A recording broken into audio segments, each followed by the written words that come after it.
What's going on, guys? Atsu here, and in this video I will be giving you guys the filthy casuals guide to the speed stat. Now, I know many other content creators have already talked about speed, but the way a lot of content creators approach speed is with the assumption that everyone wants to be hyper efficient, everyone wants to be a try-hard, or everyone is going to have the right gear or right understanding of fundamentals, which is not necessarily true, because if you are a player like me, one, we do not read. We do not read gacha games, and we just go in head first, headstrong, unga bunga. And this is a guide for players like you. So first thing is first, to understand speed, what must you know is going first always feels good. In an Asian household, if you're not first, you're last. So what is going to happen here is I'm going to show you here that I'm going to go in first, and I want you to pay attention here to my characters. So Zila, if we take a look at my Zila here, her speed stat is currently 150. If we take a look at Ting Yun here, her speed stat is currently 119. Remember those numbers, 150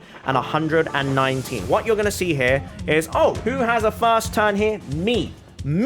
I get to go first because my Zila is fast enough. However, Ting Yun, she has 119 speed, but that is not fast enough to be ahead of the enemies. The imaginary weavers, we're going to call them the unga bungas here, have at least 120 speed to 149 speed, because they're slower than my Zila, but they are faster than my Ting Yun. I would say it's a safe bet to assume most enemies are between the speed value of 100 to 130. I think bosses are 130, maybe to 130 to 140 speed, so if you're less than that, they are going to clap your cheeks first. If they're slower than that and you have more speed than that, you get to clap their cheeks first. That's something you should keep in mind. And the reason why that's important is a lot of people don't have speed built on any of their characters. So if I take my speed off, what is going to happen? Because what happens when you don't have speed? Oh, look at that. They're going first.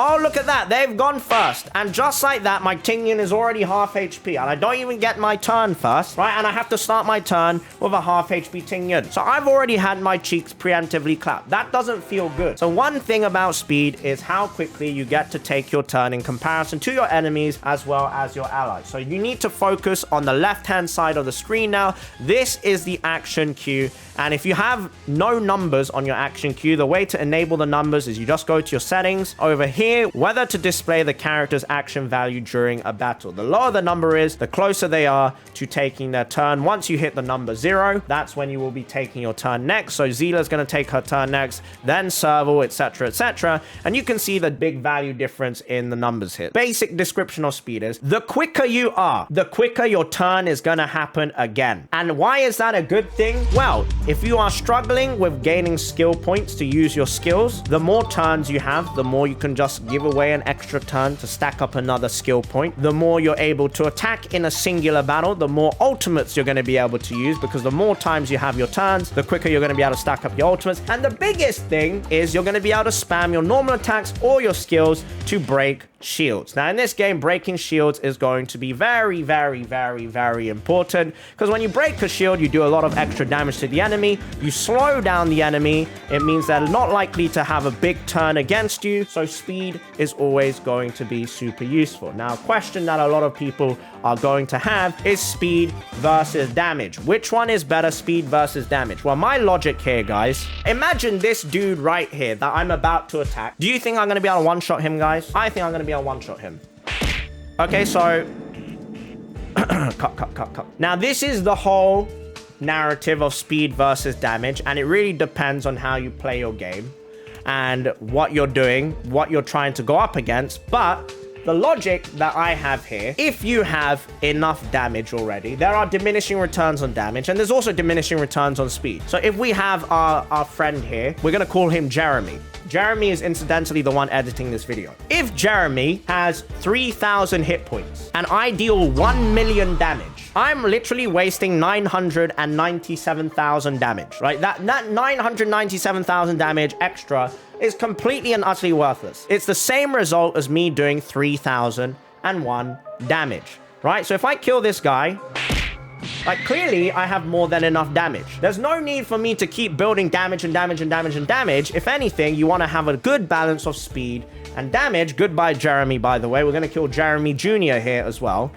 if you have enough damage, then you should really start looking into speed. And unfortunately, I ended up using my resin here, which was a huge mistake. So I've kind of just griefed myself for the video. But if you don't have enough damage, then you won't be able to get your resets properly for a character like Zila, or you won't be able to kill the enemy. If you don't kill the enemy, it's always going to be a feels bad man. All right, so if I do this, see, now I don't have enough damage. You need to have enough damage sometimes as well. So ultimately, it's just going to come down to, do you personally feel like your characters have enough damage to sustain themselves in a cyclical fashion? And when I say that, I mean, if you are going to go into auto mode, like something like this, you can scale up to 6 times. If you have more speed, you'll be able to have more turns. If you have more turns, you get to ult more frequently. If you get to ult more frequently, you're going to kill the enemy more frequently, and it's going to be a little bit faster. But if you have only speed and no damage, look at my cat, right? All you're going to be doing with your peanut damage is you're going to be like, oh,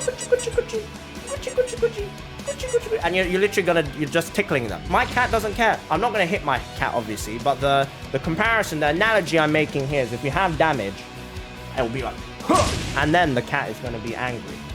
This video has gone completely off topic, so if you do want to go first, and you don't want to die and be surprise attacked by the enemies and they just kill your team, or they have half your HP, maybe 75% of your HP is gone, then you want to build your characters to have at least 130 speed. If you don't care about speed because you're confident in your healers, your shielders, your utility characters, then don't worry about speed. Speed will always be a useful stat unless you're playing with counter characters like Clara. The reason why you don't want counter characters to have speed is because you want their turns to take forever. You know, you want them to be just chilling. So her one turn, the enemy can attack like 17 gajillion times, and she's just gonna take the hit, Svarogu!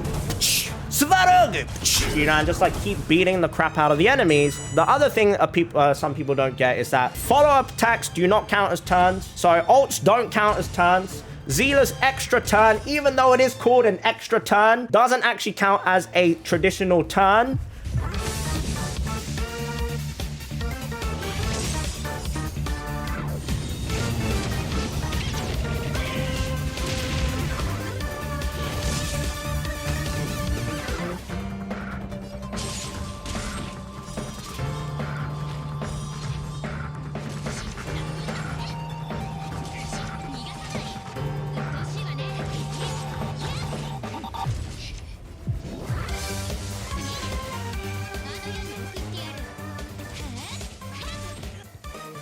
So characters who intentionally want to have their buffs lasting for a long period of time, like tanks or shields, these are kind of buffs you want to last on your characters. If you have their turns more frequently, that would mean their buffs disappear faster in relation to your enemy's turns. So it got a little bit more confusing towards the end there. But the overall point is speed is always going to be useful. If you get speed boots on a good artifact or good gear piece, I'm not meant to be using Genshin terminology here, but if you do get a good boots, even if they're 4 stars and they have good substats, I would not say it's the worst idea in the world to level them up now, because right now, as of recording, the 8th of May, most people are still Trailblazer level 20 or 30. Some people are approaching level 40. So if you do get speed boots or you get attack percent boots, those are going to be nice to have. Ideally, you want to have either crit rate, crit damage on there for your DPS characters, speed substat if you have attack percent boots, and if you have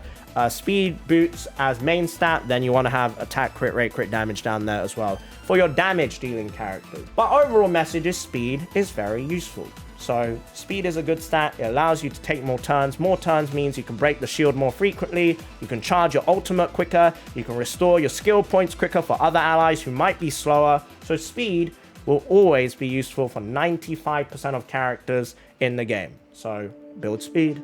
Thanks for watching. Bye, guys. Bye. Say bye to my cat.